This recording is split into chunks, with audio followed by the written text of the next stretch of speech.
নমস্কার, কেমন আছেন সবাই? শম্পুস ব্লগে সবাইকে স্বাগত জানাই। আজকে আমি একটা ইলিশ মাছের রেসিপি করে আপনাদের দেখাবো।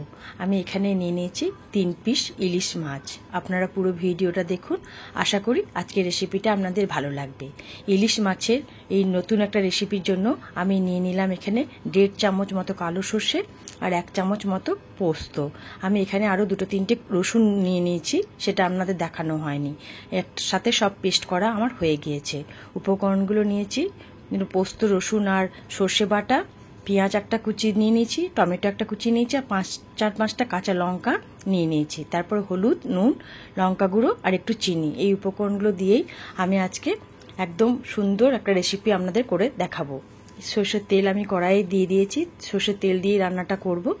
এদিক দিয়ে মাছটা আমি নুন হলুদ মাখিয়ে নিচ্ছি। আমি কিন্তু এখানে মাছটা ভাজবো না, পুরো কাঁচা মাছই রান্না করে আপনাদের দেখাবো। এখানে নুন হলুদ মাখানো হচ্ছে। এই ভিডিওটা একবার দেখে আপনারা অবশ্যই কিন্তু একবার রান্নাটা ট্রাই করবেন। ভালো লাগলে অবশ্যই কমেন্ট করে আমাকে জানাবেন। আমি রান্নাটা করেছিলাম, রান্নাটা কিন্তু খেয়ে ভীষণ টেস্টি হয়েছিল। আমার হাজবেন্ডও বলেছিল ভীষণ টেস্টি হয়েছে, তাই আপনাদের সাথে রান্নাটা শেয়ার করছি। সর্ষের তেলে আমি একটু মতো কালো জিরে দিলাম। আমি এতগুলো রান্না করেছি ইলিশ মাছে, কোনো সময় কিন্তু আমি কালো জিরেটা দিয়ে করিনি। এইবারই আমি প্রথম কালো জিরে দিয়ে রান্নাটা করছি, আর তার টেস্টটা কিন্তু দ্বিগুণ বেড়ে গিয়েছিল। এরপর আমি একটা পেঁয়াজ নিয়ে কুচি করে রেখেছিলাম, সেটা দিয়ে দিলাম। 2-3 মিনিট মতো আমি পেঁয়াজটা হালকা করে ভাজবো। এখন তো ইলিশ মাছের সিজন আসছে, বা প্রত্যেক বাড়িতে হয়তো ইলিশ মাছ আসবে। এই রান্নাটা একবার হলেও করে দেখবেন, আশা করি আপনাদের রান্নাটা খুব ভালো লাগবে। আর ভালো লাগলে একটা কমেন্ট করে জানাবেন। ধন্যবাদ।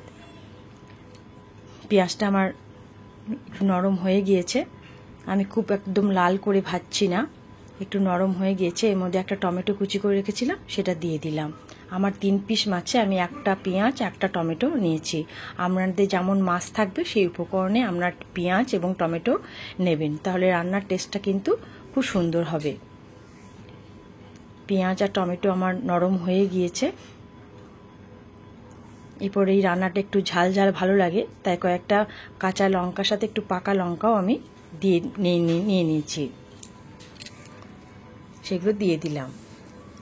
ঝাল যেমন খাবেন সেরকম আপনারা লঙ্কাটা দেবেন, কিন্তু এই রান্নাটা একটু ঝাল ঝাল হলেই ভালো লাগবে। 2 মিনিট আমার টমেটো, পেঁয়াজ, কাঁচা লঙ্কা ভাজা হয়ে গিয়েছে।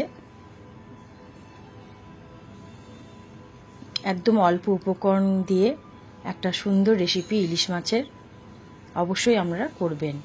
সামান্য আমি নুন দিয়ে দিলাম, কেননা ইলিশ মাছে আমি কিন্তু নুন মাখিয়ে দিয়েছি, তাই নুনটা একটু বেশি হয়ে যাবে বলে একদম আন্দাজ মতো আপনাদের নুন দিতে হবে। আর একটু মতো আমি হলুদ গুঁড়ো আর একটু লঙ্কা গুঁড়ো দিয়ে দিলাম।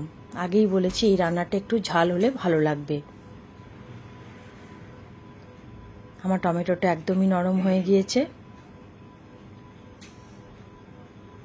এরপর আমি বেটে রেখেছিলাম সর্ষে, পোস্ত আর 2 কোয়া রসুন। রসুনটা দিতে কিন্তু ভুলবেন না, আমি এটা দেখাতে ভুলে গিয়েছি। এবারে বাটাটা আমি দিয়ে দিলাম। একদম মিহি করে পেস্ট করবেন, তাহলে আপনার ওই কালো মতো সর্ষের খোসাটা যেন না থাকে, তাহলে কিন্তু খেতে ভালো লাগবে না। এরপর আমি আর একটু পেঁয়াজের সাথে মশলাটা কষে নেব।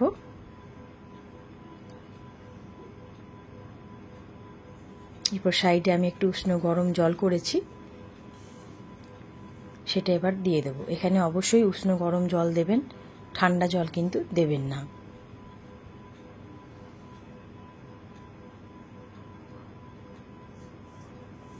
আমি একটু ঝোল ঝোল রাখবো, তাই আমি আন্দাজ মতো বড় বাটির 1 বাটি জল দিয়ে দিলাম। আপনারা যদি কাঁই রাখেন বা জল একটু কম রাখেন, তাহলে জলটা একটু কম মাত্রা দেবেন। আমার ঝোলটা ফুটে গিয়েছে। এরপর আমি কাঁচা মাছগুলো দিয়ে দিচ্ছি।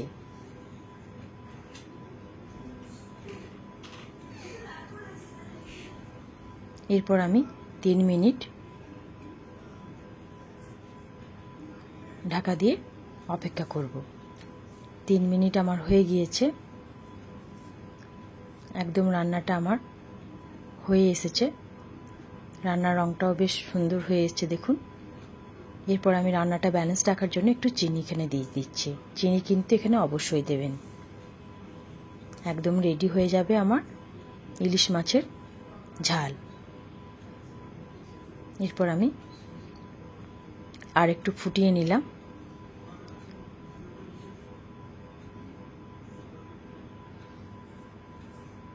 হয়ে গিয়েছে। এরপর আমি গ্যাসের ওভেনটা বন্ধ করে দেব। এরপর আমি পাত্রে ঢেলে নিয়েছি।